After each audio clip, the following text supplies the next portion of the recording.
how to start after this gospel reading. Let's start by saying that the gospel we have just heard is an extraordinary difficult passage. I'll bet it was hard for Jesus' disciples to hear some of these things, and it is equally hard for us today of Jesus' present disciples.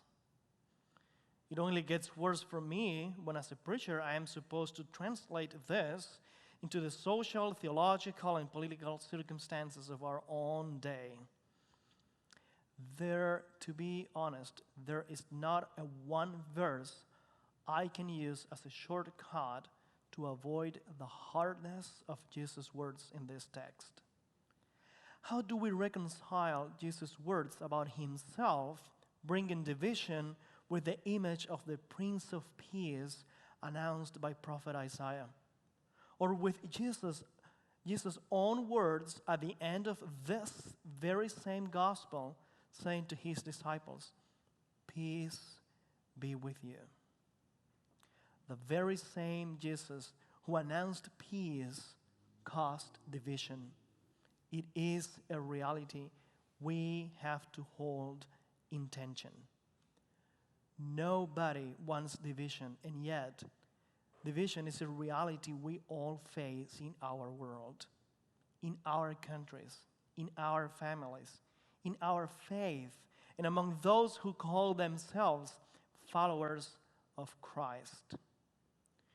We know that faith has brought great peace of mind to millions of people through the ages. It certainly brings peace and hope to my life.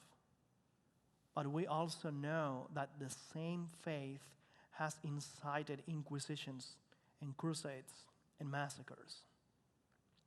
Father against son and son against father. Mother against daughter and daughter against mother. Those are hard words. But I'm sure those words about family dynamics have a familiar ring to many in whose families faith has been a divisive factor. They are certainly very hard words for a Cuban for whom family ties are very important. And they would have been hard words for Jesus' original audience.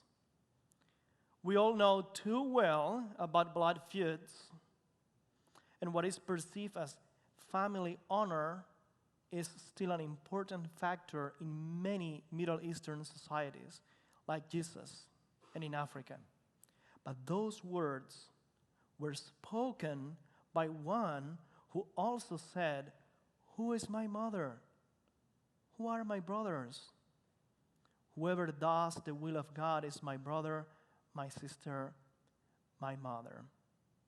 And he is the same one who in his dying moments commanded his mother not to his oldest brother, but to his beloved disciple, not limiting, but expanding the concept of family beyond blood.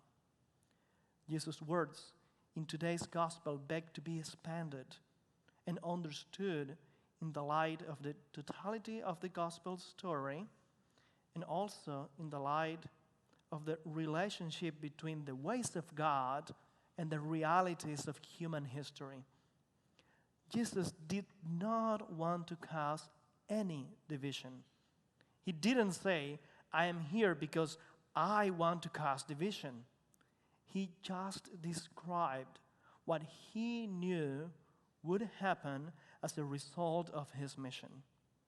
He preached a message of love and peace and reconciliation that not everyone was ready to embrace. In fact, more than 2,000 years after, his message of love and peace and reconciliation is still not a message everyone welcomes. There is one verse from today's very challenging gospel that really captures my attention.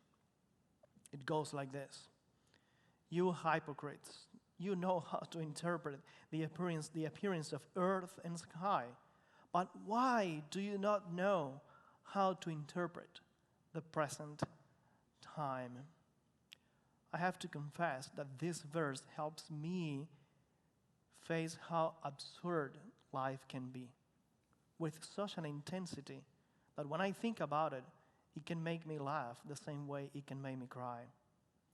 There is so much we can know and interpret nowadays in terms of technological development. We can predict the weather better than ever. I can ask at home, I can say, Alexa, what's the weather in Havana? And Alexa will let me know. By the way, I have an Alexa because it was a gift. But we still fail and struggle. Even with all of those technological developments, we still fail and struggle to interpret our present time, to understand or to agree with what's going on in our present reality. This is not an easy text to pull simple answers from, but it raises good questions. So here's one for us to reflect on. In the midst of all of the divisions of our present time, how can we hold on to faith as an element of union and peace and healing? Perhaps there's one easy lesson for us to learn from today's very challenging gospel, and that is, for me, the absolute priority of our shared faith, of our co-inheritance in Christ, over all other factors which might divide us. We should not be divided by blood, sex, class, politics, economics, geography, philosophy, history, or language. You know why? Because Christ has bridged them all. They have all been crucified with Christ. The reason we have 1 minute of silence and a meditation piece of music after reflection in this service is because this service is designed for us to meditate, to reflect, to make space to hear what the Spirit is saying to God's people. As we do that in the next couple of minutes, I want to leave you again with one of the questions that, in my opinion, we can pull from this text and take home with us.